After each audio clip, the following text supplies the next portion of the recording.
Imagine être emmené dans un endroit où vos choix les plus intimes vous enchaînent à jamais. C'est ce qui m'est arrivé, et ce que j'y ai vu a tout changé. Vous voulez savoir ce qui se passe quand on franchit la limite? Restez avec moi, car la vérité pourrait vous libérer. Cette expérience m'a conduit à la vallée des débauchés, un lieu où le péché sexuel dévoile ses conséquences éternelles. Je vais tout vous raconter, et vous ne verrez plus jamais la vie de la même manière. L'entrée était presque invisible, mais je sentais qu'il y avait quelque chose qui clochait. C'était comme si une force invisible m'attirait vers un endroit à la fois familier et menaçant. Aucun panneau, aucun indice clair, juste une impression étrange et persistante de danger. Dès que je l'ai franchi, j'ai été enveloppé par un silence lourd, presque palpable, comme si l'air lui-même portait un vide oppressant. Le chemin n'était semblable à rien de ce que j'avais connu. Ce n'était ni de la terre ni de la pierre, mais une matière vivante, qui semblait s'adapter à chaque pas que je faisais. Il y avait une séduction étrange dans ce chemin, une promesse de plaisir et de satisfaction infinie. Pourtant, en même temps, une tension sourde imprégnait l'atmosphère, une sensation que chaque pas m'éloignait un peu plus de la sécurité pour m'entraîner dans une obscurité grandissante. Peu à peu, j'ai remarqué des ombres au bord du chemin. Elles semblaient bouger, s'agiter à la limite de ma vision, mais disparaissaient dès que je tentais de les fixer. Ces ombres murmuraient des mots incompréhensibles, mais qui faisaient battre mon cœur plus vite. Je ne savais pas si elles cherchaient à m'avertir ou à me tromper, mais une chose était certaine, je pénétrais un territoire interdit. Au loin, j'ai aperçu ce qui semblait être l'entrée d'une vallée. C'était immense, entouré par une obscurité étrange, presque vivante. Ce n'était pas un simple manque de lumière, c'était une obscurité qui pesait, qui semblait avaler tout espoir. Pourtant, je continuais à avancer, comme si je n'avais plus le choix. Quand je suis arrivé devant l'entrée, j'ai compris qu'il n'y avait plus de retour possible. J'avais franchi une limite invisible, un point de non-retour.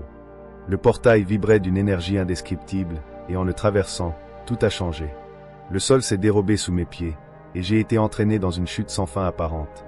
Des cris retentissaient autour de moi, mais ils ne semblaient venir de nulle part. C'était comme si l'air lui-même criait, chargé des voix de milliers d'âmes. Quand je me suis enfin arrêté, j'ai ouvert les yeux sur ce que je ne peux décrire autrement qu'une vallée de désolation. Le sol était recouvert de cendres, et l'air empestait une odeur de brûlé qui s'insinuait jusque dans mes poumons. À l'horizon, des formes humaines, déformées et grotesques, bougeaient de manière erratique, comme tirées par une force invisible. Mais ce qui m'a le plus marqué, c'était le poids. Une pression invisible écrasait mon âme, comme si je portais non seulement mon propre fardeau, mais aussi celui de tous ceux qui étaient passés ici avant moi. Je ne savais pas où j'étais, mais une chose était claire, ce n'était plus le monde que je connaissais. C'était le début de la vallée des débauchés, et je savais que bien d'autres révélations m'attendaient encore. Si ce contenu vous touche, n'oubliez pas de vous abonner à la chaîne et d'activer la cloche pour ne rien manquer des prochaines révélations.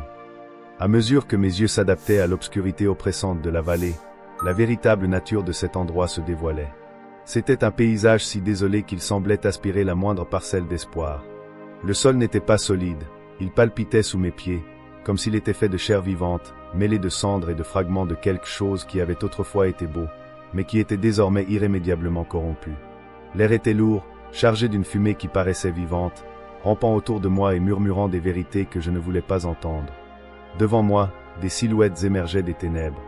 Au début, elles ressemblaient à des ombres indistinctes, mais en m'approchant, j'ai réalisé qu'il s'agissait de personnes, ou plutôt, de ce qu'il en restait. Leurs corps étaient déformés, comme des reflets dans un miroir brisé. Certains avaient leur visage figé dans des expressions de désespoir, tandis que d'autres semblaient enfermés dans des mouvements incessants, essayant d'échapper à quelque chose d'invisible. Pourtant, ce qui était le plus terrifiant, ce n'était pas l'état de leur corps, mais le son qui résonnait dans toute la vallée. C'étaient des cris pas de douleur physique, mais de regret. Chaque son portait un poids spirituel, une histoire de choix qui les avait menés ici. Ils ne formaient pas des mots complets, c'étaient des fragments, des échos de pensées brisées par la souffrance. Pourquoi ai-je fait ça? Je savais, mais j'ai ignoré. C'était si agréable, mais maintenant... Ces phrases, répétées sans fin, transperçaient mon esprit.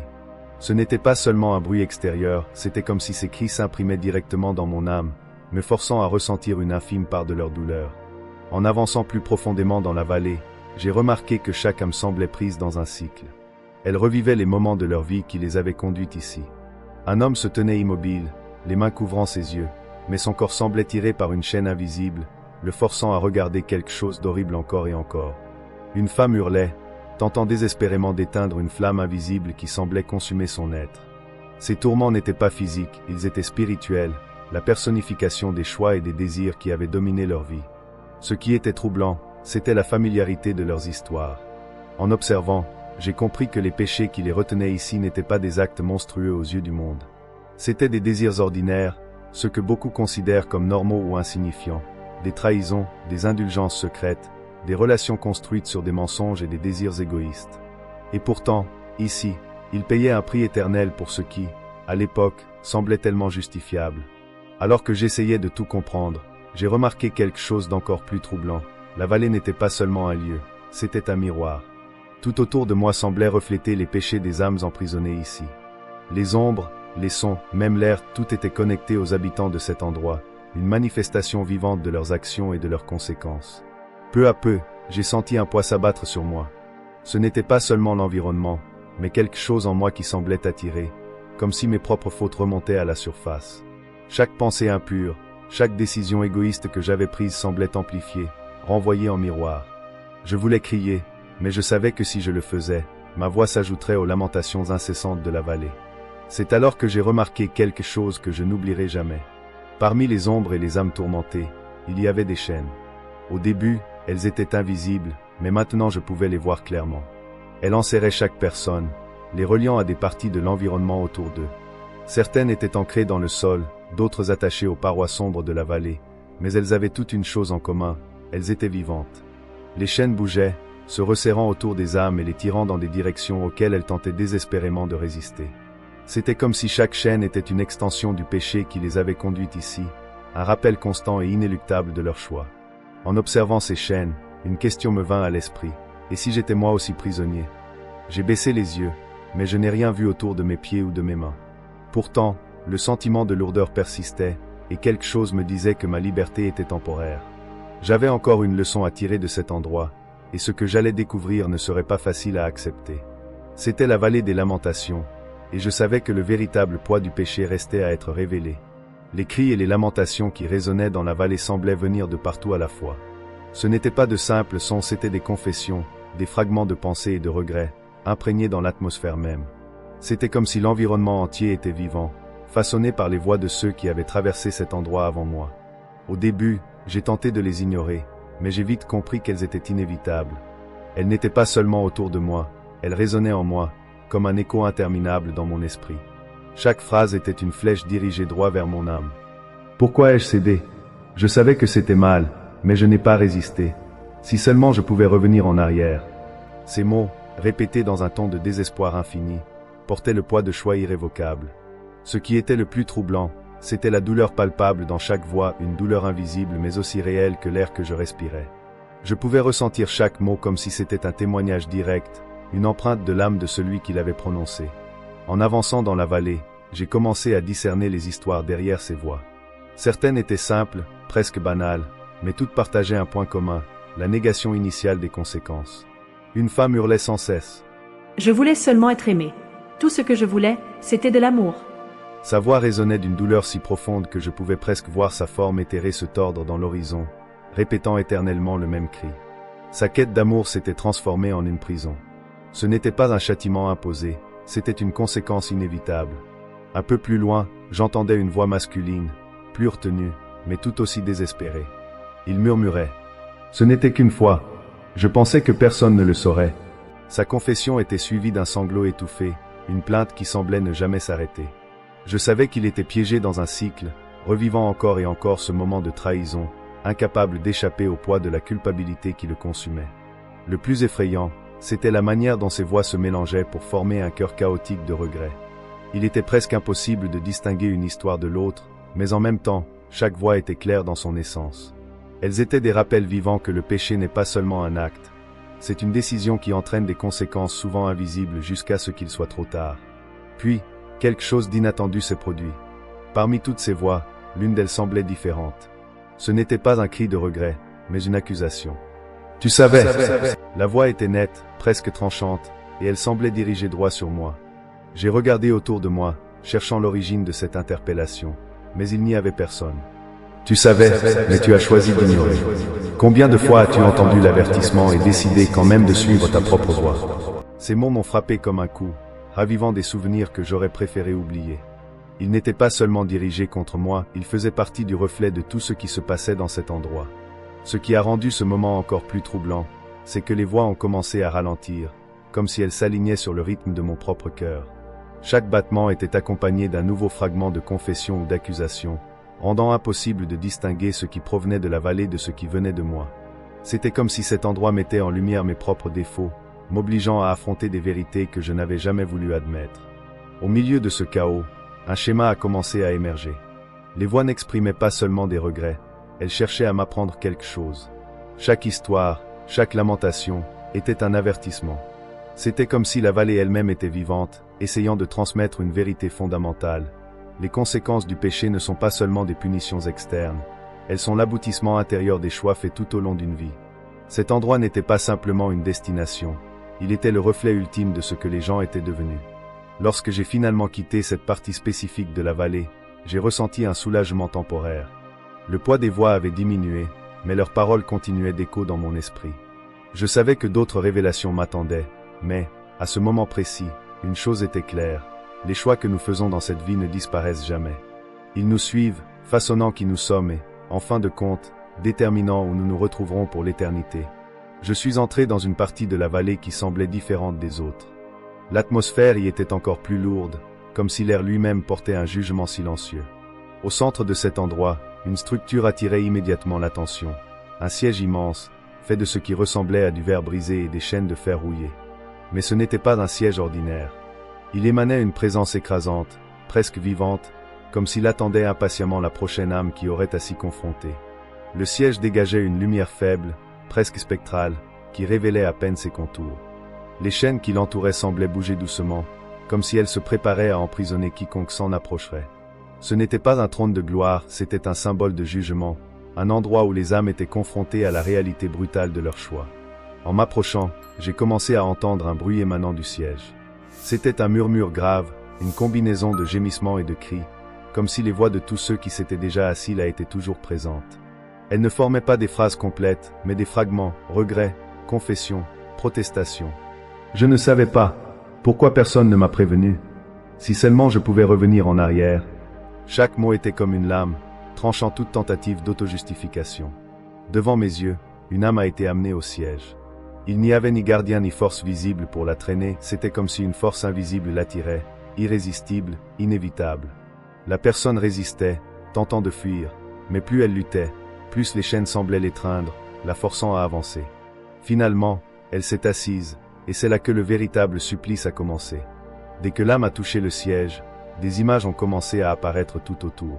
Ce n'étaient pas des projections sur un écran, elles semblaient vivantes, comme si l'air lui-même matérialisait ces scènes. Chaque image révélait des moments de la vie de cette personne, mais pas les souvenirs qu'elle aurait voulu garder. Ce n'étaient que les instants qu'elle préférait oublier, trahisons, pensées impures, mensonges insignifiants à première vue, mais qui pesaient maintenant d'un poids insupportable. La personne hurlait, détournait le regard, mais il n'y avait aucune échappatoire. Le siège n'était pas seulement un instrument de jugement, c'était un miroir impitoyable, reflétant une vérité absolue. Aucune excuse, aucune justification ne pouvait subsister. Chaque image s'accompagnait d'une douleur émotionnelle si intense qu'elle paraissait physique. C'était comme si chaque acte était revécu, mais cette fois avec une pleine conscience de ses conséquences. Je ne pouvais pas détourner les yeux. C'était terrifiant, mais impossible à ignorer. Ce qui m'a frappé, c'était la banalité des scènes montrées. Elles n'étaient pas extraordinaires, un regard envieux, une parole cruelle, une décision égoïste. Pourtant, ici, chaque moment était amplifié, dévoilant l'impact dévastateur qu'il avait eu non seulement sur la vie de cette personne, mais aussi sur celle de tous ceux qu'elle avait touchés. Au fur et à mesure que la personne restait assise, j'ai remarqué quelque chose d'encore plus troublant. Les chaînes qui l'entouraient commençaient à luire faiblement, comme si elles absorbaient quelque chose de cette âme. Chaque souvenir, chaque acte semblait s'inscrire dans ces chaînes, les rendant plus lourdes, plus impossibles à briser. Quand la personne fut finalement libérée, elle n'était plus qu'une ombre d'elle-même, consumée par le poids de ses propres choix. Le processus s'est répété, encore et encore. Chaque âme était attirée vers le siège, contrainte de faire face à la vérité d'elle-même. Il n'y avait pas d'échappatoire, pas de raccourci, seulement la réalité brute et intransigeante de leurs actions. Ce n'était pas une punition imposée de l'extérieur, c'était une révélation. Le siège n'existait pas pour infliger des souffrances, il était là pour dévoiler, pour forcer chaque âme à se voir telle qu'elle était vraiment, sans masque ni illusion. Pendant que j'observais, j'ai senti un poids grandir en moi. C'était comme si le siège m'appelait, murmurant mon nom. Et toi, es-tu prêt à affronter la vérité? Mon premier réflexe fut de fuir, mais quelque chose me retint. Je savais que tôt ou tard, je devrais m'asseoir sur ce siège. Et bien que cette pensée me terrifiait, elle m'a aussi apporté une compréhension profonde. Le véritable supplice de cette vallée ne venait pas de l'extérieur. Il venait de l'intérieur, de la conscience de chaque âme face à ses actes et à ce qu'elle était devenue. En quittant la zone où se trouvait le siège de la vérité, je sentis un changement. L'air devenait plus lourd, oppressant, et le sol sous mes pieds n'était plus solide. J'avais l'impression de marcher sur une mer de chaînes qui s'entrelaçait lentement, produisant des sons métalliques qui résonnaient dans toute la vallée. Ces chaînes n'étaient pas ordinaires, elles semblaient vivantes, dotées d'une conscience propre. Chaque chaîne avait une forme unique. Certaines étaient fines comme des fils de soie, d'autres épaisses et rouillées, mais toutes semblaient attachées à une force invisible. C'est alors que je réalisai que ces chaînes n'étaient pas seulement sur le sol, elles étaient fixées aux âmes qui erraient dans le vallon. Chaque personne que je voyais portait des chaînes attachées à leurs poignets, leurs chevilles ou leurs cous, les tirant dans diverses directions. Certaines étaient brutalement traînées, tandis que d'autres avançaient lentement, courbées sous un poids insupportable. Ce qui me choqua davantage, c'était que ces chaînes n'étaient pas inertes. Elles semblaient réagir aux émotions et aux pensées des individus, se resserrant ou se relâchant légèrement en fonction de ce qu'ils ressentaient. Alors que j'observais, un homme passa près de moi, une chaîne épaisse enroulée autour de son torse. Il luttait pour avancer, chaque pas lui demandant un effort monumental. Son visage exprimait un désespoir profond, et il murmurait sans cesse. « Pourquoi? Pourquoi ai-je fait cela? Pourquoi n'ai-je pas arrêté ?» En suivant la chaîne qui le liait, je vis qu'elle était connectée à une silhouette à l'horizon d'une femme qui semblait tout aussi tourmentée que lui. Leurs chaînes étaient entrelacées, formant un lien indissoluble qui les emprisonnait l'un à l'autre. Cette vision était perturbante, mais la signification derrière elle l'était encore plus. Ces chaînes n'étaient pas de simples punitions. Elles étaient les manifestations tangibles des choix et des relations que ces âmes avaient forgées tout au long de leur vie. Chaque maillon représentait un moment, une décision, une parole ou un acte. Certaines chaînes étaient courtes, reliant des personnes proches, tandis que d'autres s'étendaient au-delà de ce que l'œil pouvait percevoir, suggérant que nos actions ont des répercussions bien plus vastes que nous ne le réalisons. Je remarquai que toutes les chaînes n'étaient pas identiques. Certaines émettaient une légère lueur, tandis que d'autres étaient noires comme le charbon, dégageant une froideur qui faisait frissonner ma peau. Les chaînes lumineuses semblaient moins lourdes, comme si elles représentaient des regrets sincères qui laissaient encore une place à la rédemption. Les chaînes sombres, en revanche, étaient oppressantes. Elles semblaient chargées d'une énergie obstinée, refusant de lâcher prise, comme si elles étaient nourries par une résistance persistante à la vérité. Le plus effrayant fut de réaliser que ces chaînes n'étaient imposées par personne d'autre. Aucun geôlier ne les avait placées. Ces âmes avaient elles-mêmes forgé leurs liens, maillon après maillon, avec chaque choix qu'elles avaient fait. Le processus était si subtil que beaucoup d'entre elles ne s'en rendaient compte qu'une fois qu'il était trop tard. Une femme, debout, ses jambes enchevêtrées dans des chaînes, pleurait sans relâche. Je voulais juste être heureuse. Tout ce que j'ai fait, c'était par amour. Répétait-elle, tandis que ses chaînes semblaient se resserrer à chaque mot. Soudain, un bruit métallique retentit, le craquement d'une chaîne qui se brisait. Je regardai autour de moi et vis une âme effondrée au sol, tremblante, l'une de ses chaînes brisée à ses pieds. Pendant un bref instant, l'énergie qui émanait d'elle changea, presque comme si quelque chose s'était libéré. Mais avant que je puisse comprendre ce qui s'était passé, une autre chaîne jaillit du sol pour l'enlacer à nouveau. Ce fut un rappel brutal, le simple regret ne suffisait pas. Quelque chose de plus profond, de plus authentique, était nécessaire pour briser ces liens. En avançant, je commençai à ressentir le poids des chaînes sur moi-même. Bien qu'elles ne fussent pas visibles, je savais qu'elles étaient là. Chaque pas devenait plus difficile, comme si quelque chose tirait mon âme vers le bas. Des souvenirs de ma propre vie refirent surface, des décisions que j'avais prises, des moments que j'avais ignorés comme insignifiants, mais qui, dans cet endroit, prenaient une gravité insoutenable. Chaque pensée égoïste, chaque mot malveillant, semblait se transformer en maillon, ajoutant à mes propres chaînes invisibles. Je voulais fuir, mais je savais que ce n'était pas une option. Cette vallée n'était pas un lieu d'évasion, mais un lieu de confrontation. Ces chaînes étaient plus que des symboles de péché, elles étaient l'incarnation de la manière dont nos choix nous façonnent et nous emprisonnent.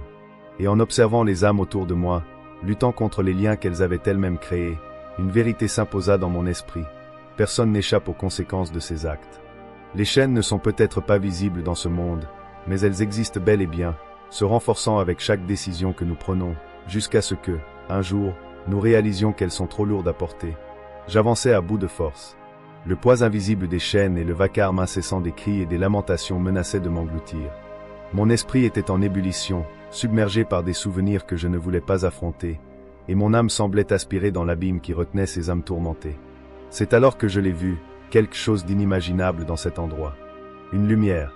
Ce n'était qu'un point à l'horizon, minuscule, presque imperceptible.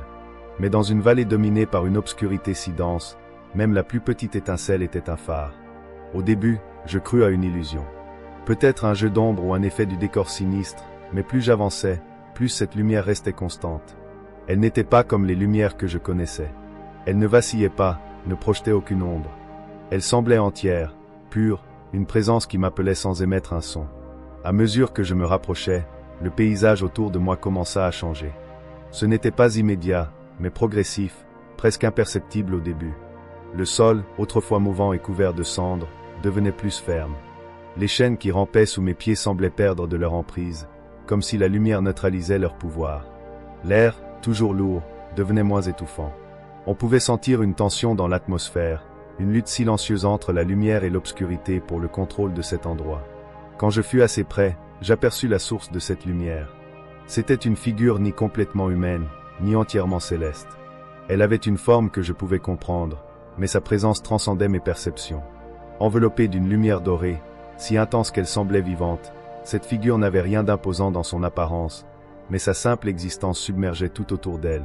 « Tu es allé trop loin », dit-elle, d'une voix qui résonnait davantage en moi qu'autour de moi. Ce n'était pas un ton sévère, mais une autorité irrésistible s'en dégageait. « Tu n'appartiens pas à cet endroit, mais si tu es ici, c'est pour une raison. » Elle tendit la main, révélant un petit objet brillant de la même lumière qu'elle, une clé. Je restai immobile, déconcerté.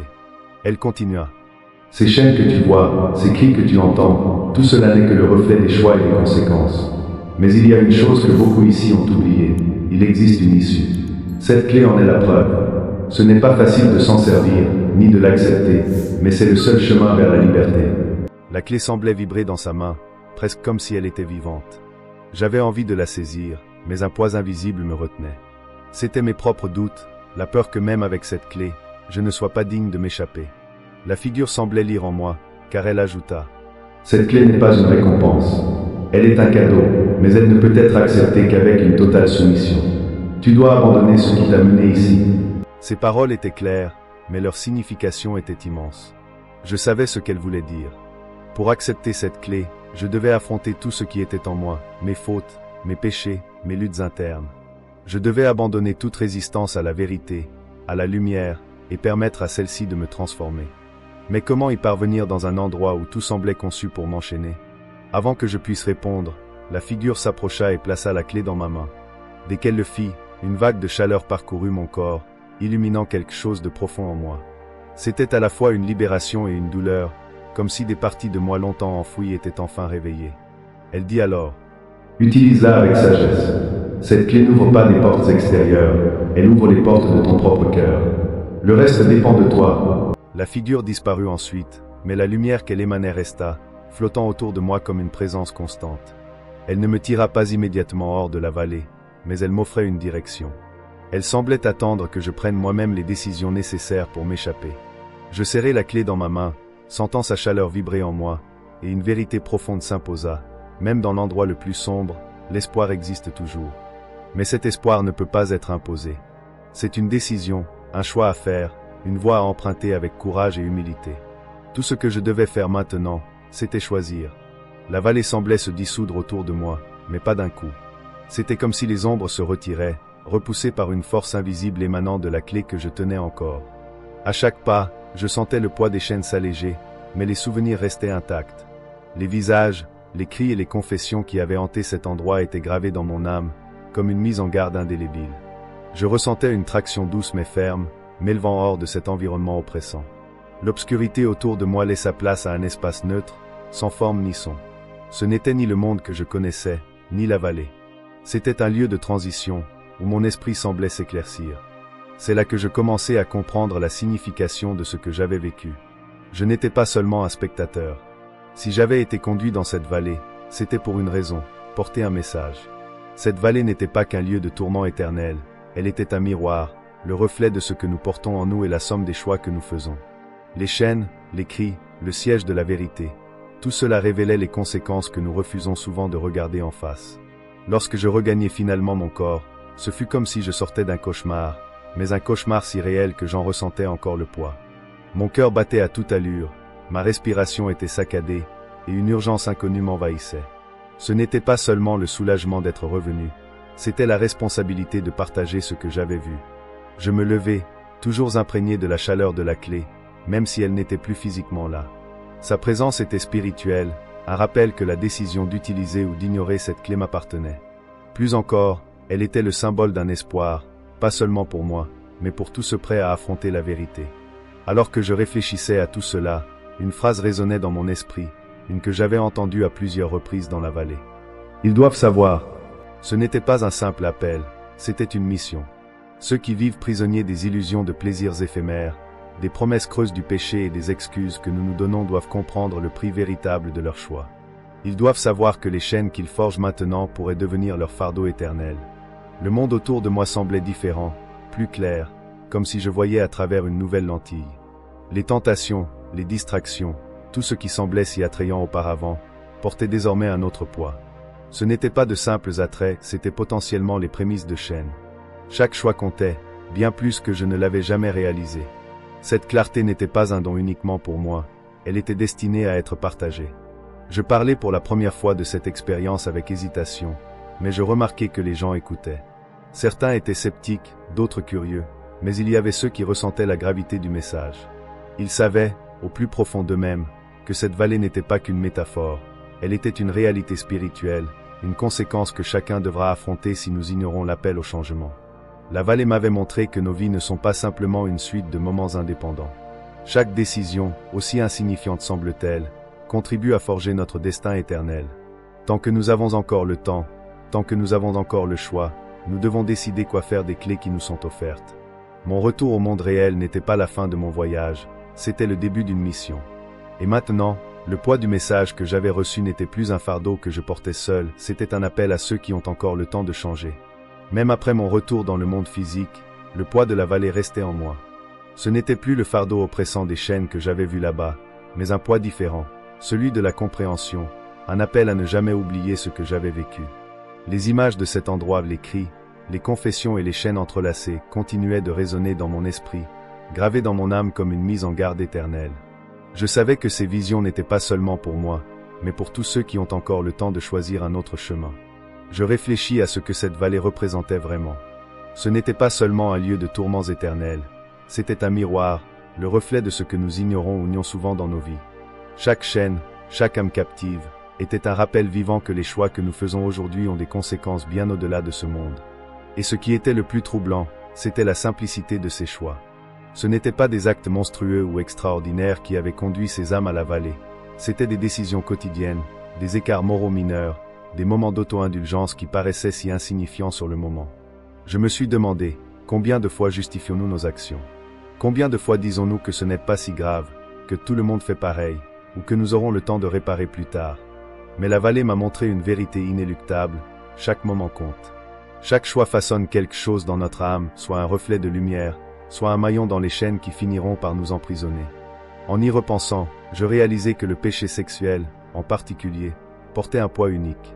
Il ne détruit pas seulement l'individu, il corrompt les relations, déforme les intentions et crée des liens qui deviennent impossibles à briser sans intervention divine. Dans la vallée, j'avais vu comment ces liens se transformaient en chaînes, entraînant des âmes dans un cycle de tourments et de regrets sans fin. Mais la vérité la plus difficile à accepter, c'était que nous sommes tous vulnérables à cela. Personne n'est à l'abri des tentations qui promettent un plaisir immédiat tout en dissimulant un coût éternel. La leçon la plus importante que j'ai tirée de la vallée était l'importance des choix conscients. Nous ne pouvons pas vivre en réagissant simplement aux circonstances qui nous entourent. Nous devons être intentionnels dans nos décisions, en reconnaissant que chaque pensée, chaque acte, chaque désir a des conséquences qui transcendent le temps et l'espace. Cette vérité est inconfortable, mais elle est nécessaire. La vallée n'est pas un lieu où nous voulons être, mais elle est là où nous finirons si nous ignorons les avertissements. Cependant, même dans l'obscurité la plus profonde, il y avait de l'espoir. La lumière que j'avais rencontrée dans la vallée, représentée par la figure qui m'avait donné la clé, était la preuve que la rédemption est toujours possible. Mais cette rédemption exige quelque chose de nous, un repentir sincère, une volonté de nous abandonner totalement, et d'accepter que la lumière nous transforme de l'intérieur. Ce n'est pas un processus facile, mais c'est le seul chemin vers une véritable liberté. En réfléchissant à tout cela, une phrase entendue dans la vallée continuait d'écho dans mon esprit. Ils doivent savoir. Ce n'était pas seulement un avertissement, c'était un appel. Nous devons partager cette vérité, car beaucoup vivent prisonniers de chaînes invisibles. Ils ne réalisent pas qu'ils sont tirés vers un abîme spirituel jusqu'à ce qu'il soit trop tard. Mais il y a encore du temps. Tant qu'il y a de la vie, il y a la possibilité de changer, de briser ces chaînes et de choisir la lumière. La vallée m'a appris que l'éternité ne commence pas seulement après cette vie, elle se façonne dès maintenant, dans nos choix quotidiens. Chaque acte de bonté, chaque décision de résister à la tentation, chaque moment de repentir sincère construit quelque chose d'éternel. De la même manière, chaque acte égoïste, chaque indulgence dans le péché, chaque excuse que nous nous donnons forge des chaînes qui nous alourdissent. Que ferez-vous de cela? C'est la question que chacun de nous doit affronter. Car la vallée n'est pas seulement un lieu éloigné, elle est une réalité spirituelle qui commence ici et maintenant.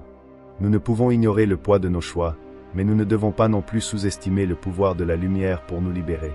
C'est le message que la vallée m'a donné, et c'est désormais ma responsabilité de le transmettre à vous. Après tout ce que j'ai vécu, une question persiste, que ferez-vous de ce message? La vallée des débauchés n'est pas qu'une histoire destinée à choquer ou effrayer, elle est un reflet des conséquences éternelles de nos choix. Chaque décision que nous prenons façonne notre destinée, et tant que nous vivons, nous avons l'opportunité de changer la trajectoire de nos vies. Mais le temps est compté, et le choix de la lumière ne peut pas être repoussé indéfiniment. J'ai été appelé à partager ce que j'ai vu, car cette vallée n'est pas une métaphore lointaine, elle est réelle. Elle est le produit de nos choix quotidiens, de nos indulgences justifiées et des désirs auxquels nous cédons sans réflexion. Mais voici la bonne nouvelle, l'espoir existe encore. La lumière que j'ai trouvée dans la vallée m'a montré que tant que nous respirons, nous avons une chance. Nous pouvons choisir de briser les chaînes qui nous retiennent et d'accepter la clé qui ouvre les portes de la liberté. À présent, je vous invite à réfléchir à votre propre vie. Quelle chaîne portez-vous?